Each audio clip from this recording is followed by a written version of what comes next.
Hi dear friends, hope you are enjoying the live learning sessions at Narayana. And here I am with an assignment based on grammar. Yes, grammar gives you glamour. Don't forget it. Let us see what is there for us today. Question number 1.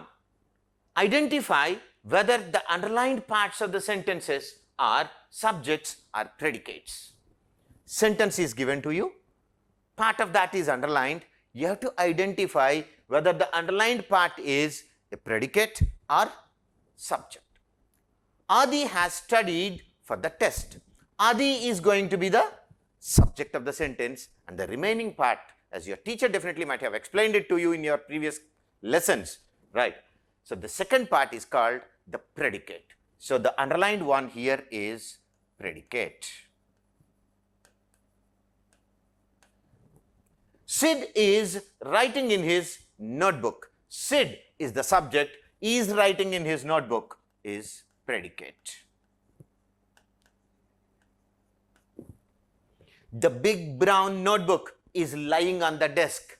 What is lying on the desk? The big brown notebook. So we are talking about the big brown notebook, and so this becomes the subject.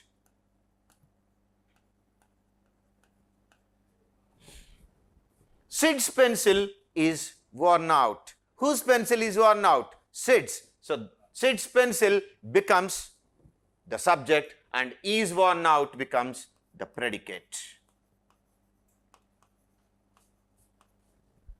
The pencil, old and worn out, is Sid's favorite. What are we talking about? We are talking about the pencil which became old and worn out. So this becomes the subject.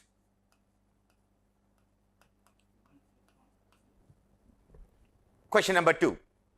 Circle the subjects and underline the predicates in the following sentences. Yeah, the same extension of that. Question number 1. It is the day of the test. We are supposed to circle the subject and underline the predicate. It is going to be the subject and is the day of the test is going to be the predicate. The old worn out pencil is still with Sid. Here in this sentence we are talking about the old worn out pencil, as already told you in the previous exercise. Yes, the old worn out pencil becomes the subject and is still with Sid becomes the predicate. Third one, he refuses to use a new pencil. Who? He is going to be the subject. Refuses to use a new pencil is going to be the predicate. Sid has bought a new eraser for the test. Who has bought? Sid. So Sid is going to be the subject. Has bought a new eraser for the test is going to be the predicate. Yesterday's revision has made Sid confident. What made or what has made? So yesterday's revision becomes the subject and has made Sid confident becomes the predicate. Question number 3. State whether the following sentences are declarative, interrogative, imperative or exclamatory. Yes, there are 4 types of sentences we have learnt about. Now let us answer whether the given sentences fall into which category of the 4 types. Grandma makes really good paranthas. Paranthas are parathas almost. Yes, this is going to be a statement given by someone. So this sentence is called declarative.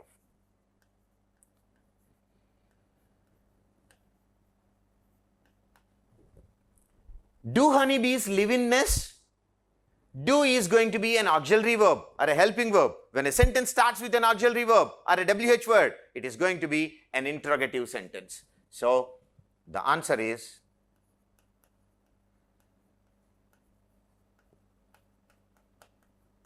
interrogative. Ouch! A bee just stung me. Yes, this is an expression, either surprise or a sudden feeling or a happiness or pain. So these are called exclamatory sentences.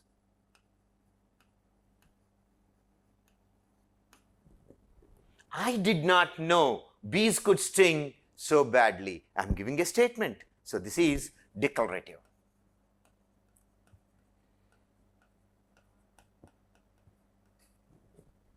Do you know what to do now? Do, auxiliary verb, already discussed. So this is going to be interrogative.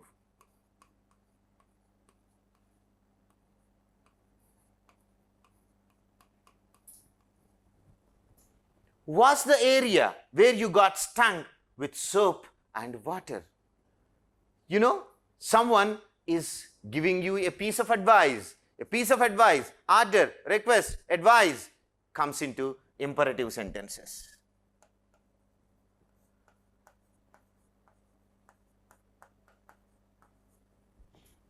Make a paste of baking soda and water and apply it where you got stung.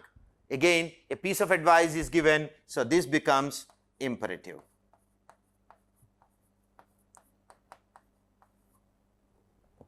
Next one, you know a lot about bees. You know a lot about bees.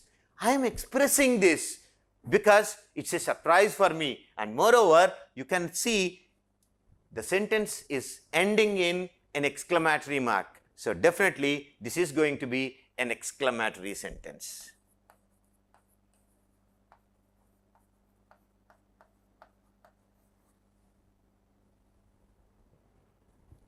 Fourth one, Sid's grandma asks him about his test. Use different kinds of sentences as mentioned in the brackets to complete their conversation.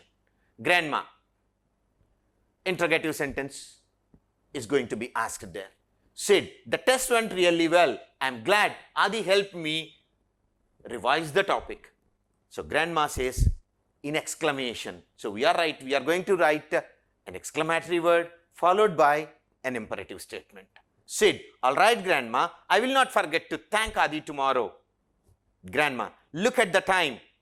We have to write a declarative sentence here. You are right, I must get ready for football practice. Let us complete this. Grandma, interrogative sentence. The answer is the test went really well. That means Sid has taken a test earlier and the grandma is going to ask him how he fared the test. So let us see.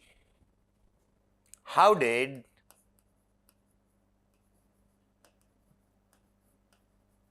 you write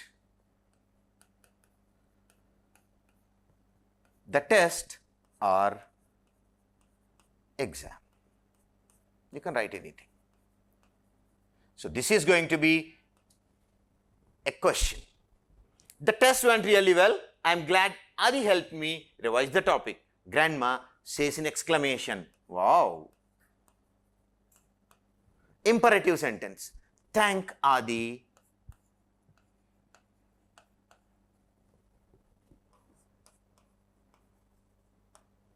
for helping you.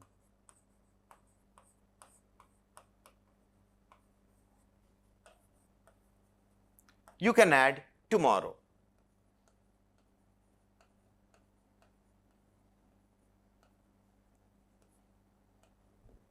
All right, grandma, I will not forget to thank Adi tomorrow. Look at the time, declarative. You are right, I must get ready for football practice. So she is giving a statement. It is already 4 p.m. So she told him the time such that Sid can go for football practice. Hope you have understood this. Thank you all. See you again.